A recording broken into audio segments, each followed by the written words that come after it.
What's up, fellow collectors? Welcome back to the M.I.B. Master Toy Museum. I'll be your curator today. Guys, we have a very interesting and exciting video for you today. We want to shed some light on a topic that I've often discussed in the past, recently actually, with fellow collectors from all collecting genres, horror, superhero, you name it, TV, fantasy. I want to talk about the modern or contemporary, if you will, for you artists out there, action figure. And where does that modern / contemporary action figure really fit in today's collecting community and society? And why does certain collecting communities frown on the modern or contemporary action figure? I've had vintage collectors. Vintage collectors, we'll start with them first. Start with those guys first, to that community first. Vintage collectors that are hardcore vintage collectors and purists simply will not purchase modern or contemporary action figures. They simply will not do it.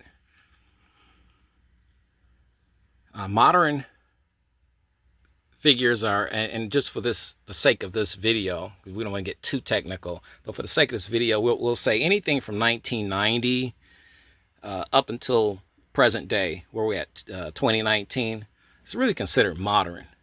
1980 and back, the 70s, mid 60s, things of that nature is really considered vintage at this point in time.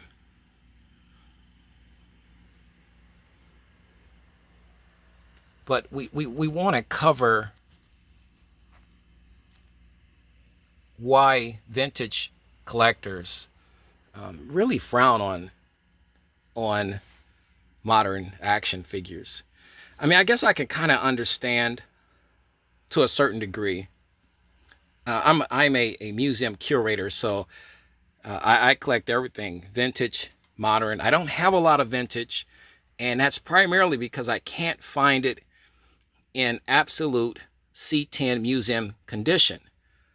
Well, if you're talking about a figure that's over 50 years old or 45 or 60 years old, you're not going to find that figure. Chances are the likelihood of finding those figures in fantastic condition is extremely, extremely rare, which brings the prices of those figures that are vintage and in fantastic condition, brings a price tag to such an astronomical, ridiculous sum. It's not even worth your time for what you could pay for 3 or 4 or 5 modern figures, contemporary figures.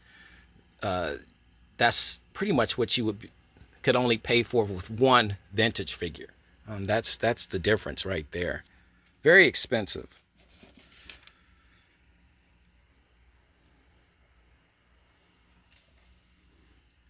Let's get into some pros and cons, because talking to my vintage collector buddies, the pros and cons are always there. The pros of having a vintage figure: you have status, you have a figure that's a true original. It's not a remake or reproduction of a figure. It's the legitimate article. Okay. You also have a figure, if it's a vintage figure, you have a figure that is resellable on the secondary market at a high level. So you could command top dollar, top value for that figure if it's vintage and if it's in fantastic condition. You know, and I've heard a lot of vintage collectors tell me that, you know, this is for the college fund, this is for retirement, et cetera, et cetera, et cetera. So it's an investment. So you have an investment. Now, a lot of vintage collectors won't give you the cons. They won't give you the cons. So I'm going to help you out on that. I'm going to give you guys some of the cons to having a vintage figure. I'm going to negate everything I just said that the vintage community just stated. Okay, I'm going to negate that by what I'm going to say here as far as the cons of having a vintage figure. If you have a vintage figure that's in fantastic condition, that's fantastic. That's awesome. Selling that figure is going to be extremely difficult because you're living in a modern action figure society now. And we talked a little bit about this last week in a video we did with the action figures. Is this the end of action figures as we know it? If you're a vintage collector, you're living in a modern action figure society, a contemporary action figure society that necessarily don't want a vintage action figure. And you say, M.I.B, you're absolutely crazy. What are you drinking? What's in that coffee? Well, it's just a hazelnut, guys. But that's not the point. The point is that the younger demographic could care less about vintage action figures. Don't tell me about 10 or 20 or 100 young collectors that love vintage. I'm talking about the numbers. I'm talking about the majority. Could care less about a vintage Superman, a vintage Batman, you know, and that list goes on and on. Or vintage whatever. You know, so selling that figure, it's going to be difficult. Can you sell it to another collector? Sure you can. But at what price? You know, I've seen this countless of times on eBay. Astronomical prices for a vintage, and I can go as far back as last year I did a video on this, the Aquaman versus the Great White Shark. Someone was selling that. Was it $10,000, $8,000, $10,000?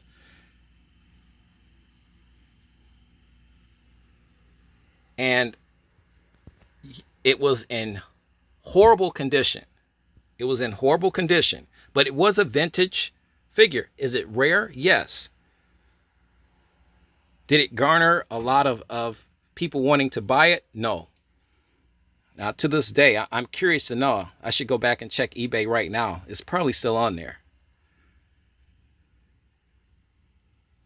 Guys, it's hard to sell the vintage items now. Very hard. We're living in a society now that you can actually look at it a couple of ways. The first way of looking at it is that if you're collecting vintage action figures for an investment, you're probably wasting your time. And I say probably because there is the 10 or 15 or 20% chance that you can make some money off that investment, that you'll be able to get back what you put in. So there is a 15 to 20% chance. But you're probably wasting your time if you're doing it just for investment purposes, money purposes, monetary value. And most collectors will tell you this, guys. If you're not doing it for fun, and you're not doing it for the love of it, then it's going to probably be a waste of time anyway.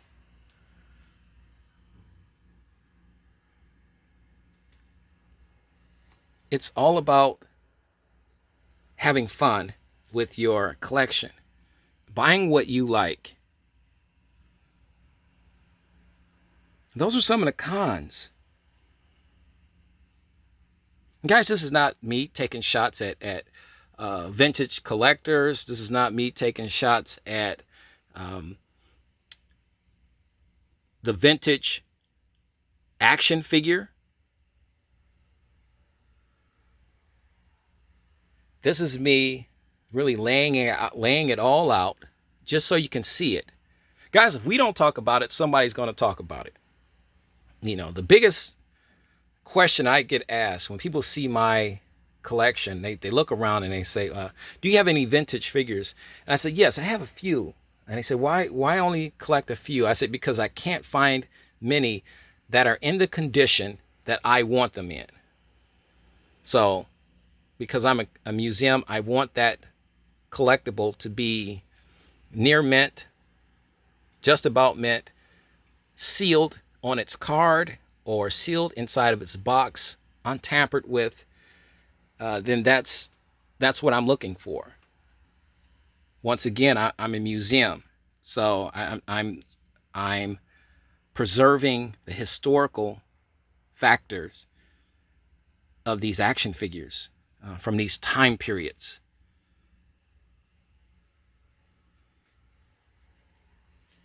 So vintage has its place, but I believe the time for vintage is starting to fade away because you have the modern action figure now. It's the modern action figure movement.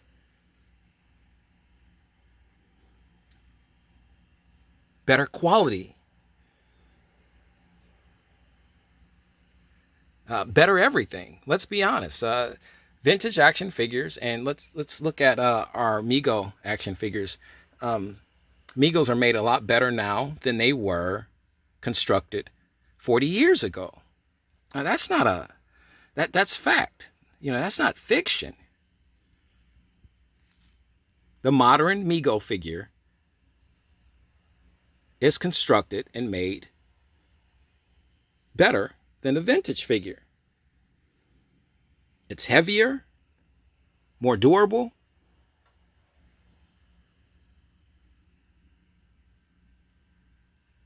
and costs half the price as a vintage figure. Find a vintage Romulan Star Trek figure. It's very difficult to find. He's very expensive, especially if he's mint on card. Fantastic if you can find him.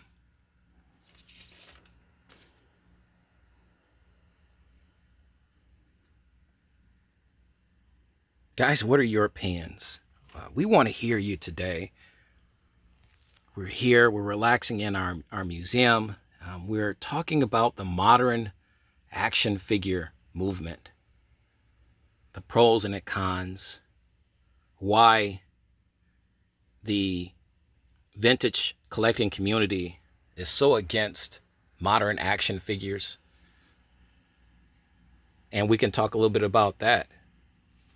Is the modern action figures that are produced today reproductions of the ones that were produced back in the 60s and the 70s? Are they hurting the vintage market? You have that new, those new Star Trek, the new Star Wars retro figures, the first 10 or 12 that were the original smaller ones that were first released back in the late 1970s. So Target has an exclusive limited edition run of those originals reproductions released. I've heard so many different comments about that. Vintage collectors of Star Wars figures went absolutely nuts, and not nuts in a good way, nuts in an old way, because the purists feel that it's hurting the vintage Star Wars figures it's hurting the market. When you flood the market with repros, some collectors call them reprints, okay? Reprints, repros, fakes.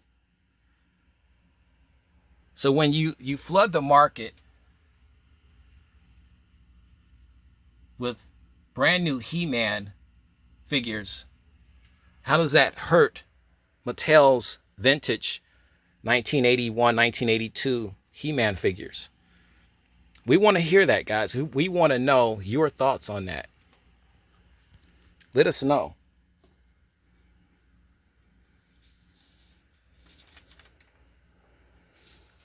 Like, and once again, I can't say this enough. This is not a shot on vintage collectors. Okay, not a shot on vintage collectors. We're just trying to put the pieces together. How many vintage toys do you have in your collection? 1, 2, 15, 20, 100? I don't have that many because, like I shared before, I'm looking for something that's practically pristine condition.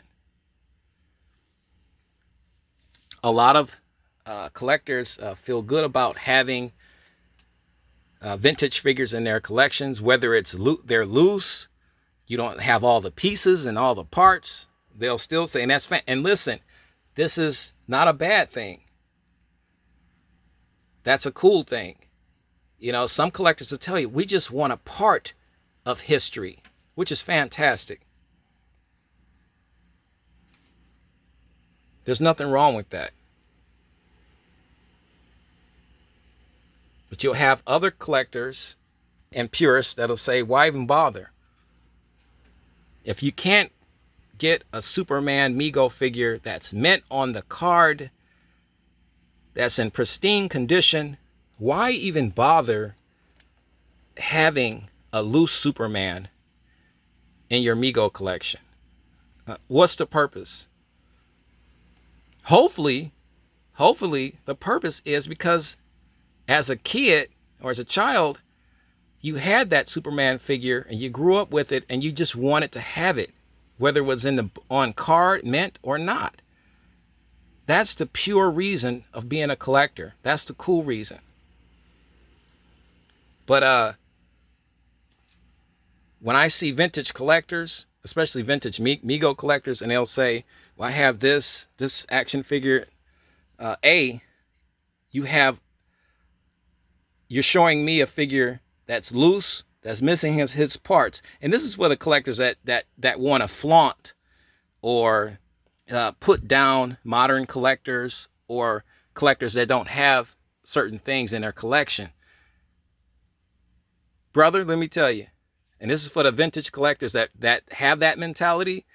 If it's not mint on the card, C10 condition, don't show it to me.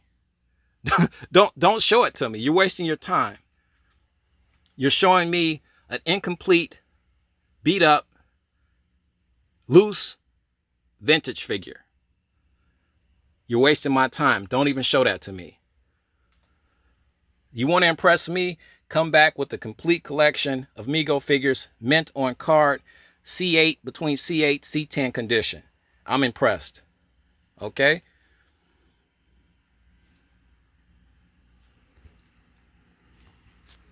Guys, your thoughts, your opinions on the modern action figure movement.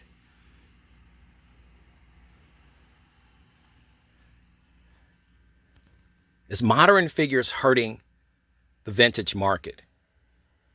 Big question. Fantastic question.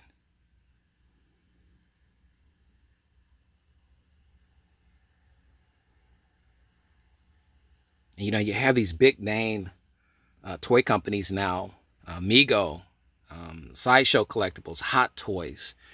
This is another reason why I believe the vintage collecting community is really starting to die off, because it's getting harder to find these vintage action figures in any type of fantastic condition, any type of decent condition.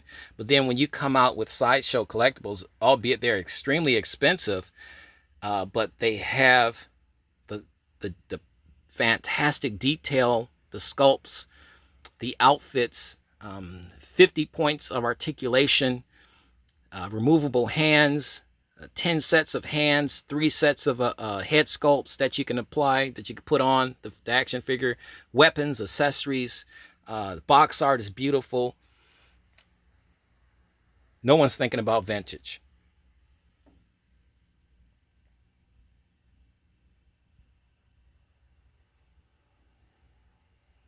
And if you're a modern collector, when you can get the repro stuff that was produced from the 1970s, 80s, or, between 70s and 80s, and you can get it mint in box, mint on card, that's fantastic. You can't lose.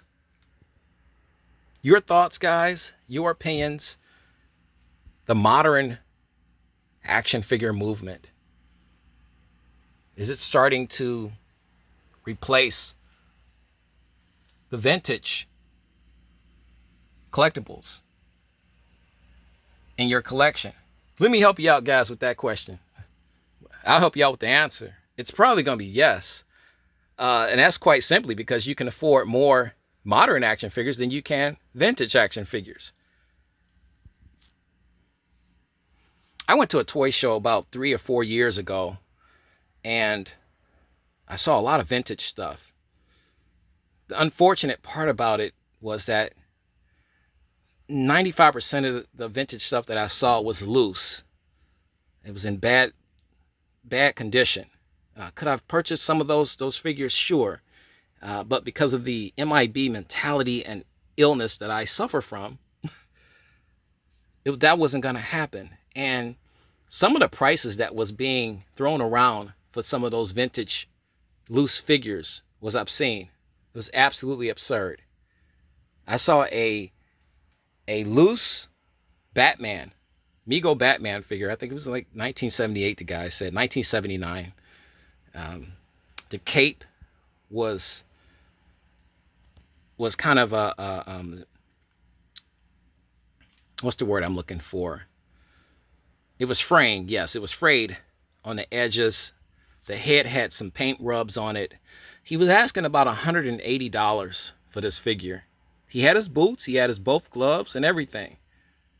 And I had another collector say, hey man, that's a pretty decent price for a loose 1979 Mego Batman figure. About $180. Horrible fraying on the cape. And he had about 2 major paint rubs on the head, but the guy that was selling said, hey man, you can just repaint the head. It's a vintage figure for one. If I'm going to repaint the head on a vintage figure, why bother? Why give you nearly $200 if I have to repaint and retouch up this figure when I can just go and probably pay an additional $200 to get one that's mint on the card? Just saying. I'm just saying.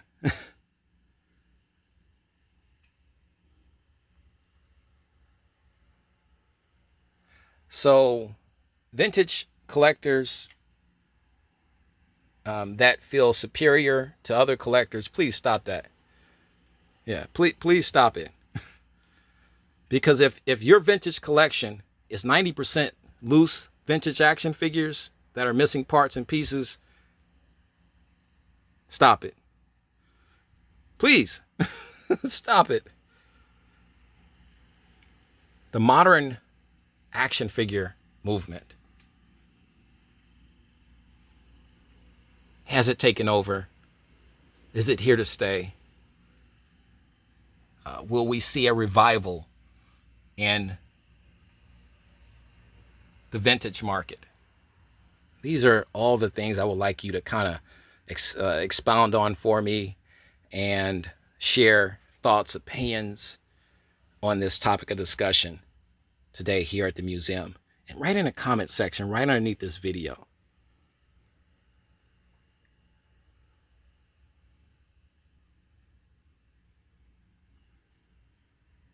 Guys, I'd like to thank you for hanging out with us today.